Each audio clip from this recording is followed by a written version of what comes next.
investors come back to the U.S. Did you hear that, guys? Investors come back to the U.S. This is true.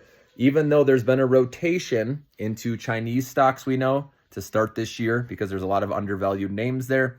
Also with Europe and Germany with the DAX, D-A-X, those have done well, and it makes sense. Uncertainty with what Trump's doing, people looking elsewhere to make money in the market. But I do believe money is going to rotate back into the U.S., like Jessa said, right?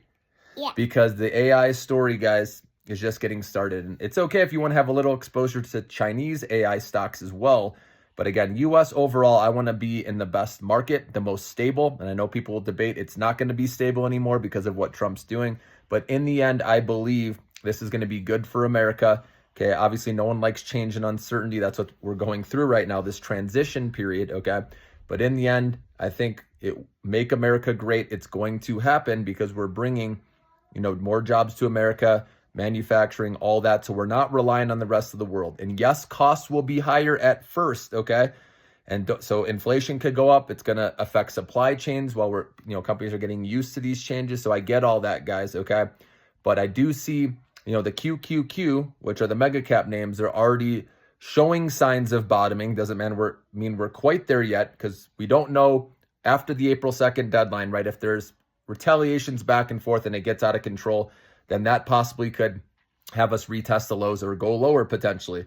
But I do think just clearing through that event helps get some more certainty, okay? Maybe it's a little less uncertainty than before, but that's all we need, okay, at this point to go higher with all the negativity that is priced in, okay? And it's going to take a while, remember, for these tariffs to be felt in the economy, to show up in the reports, okay? We know like job losses are because of government cuts that could show up a little more, but inflation may take a little bit. So I think we have a window potentially of time, but it's going to be choppy, as you know, and volatile because a lot of people are fearful of this April 2nd date. But I think once we clear that, we could have a move, but it just depends. We know day to day, hour by hour, we don't know what new news is going to come out, okay? But I'll be watching it and letting you guys know. We'll adapt with it. But the message here, guys, is if you're looking long term, right, you don't have to try to find the bottom exactly and time it. That's why dollar cost averaging I like to do personally, a little at a time. You always make sure you have more cash on the sidelines because when you do, then you can get excited, for those dips and for the future to make more money on the recovery.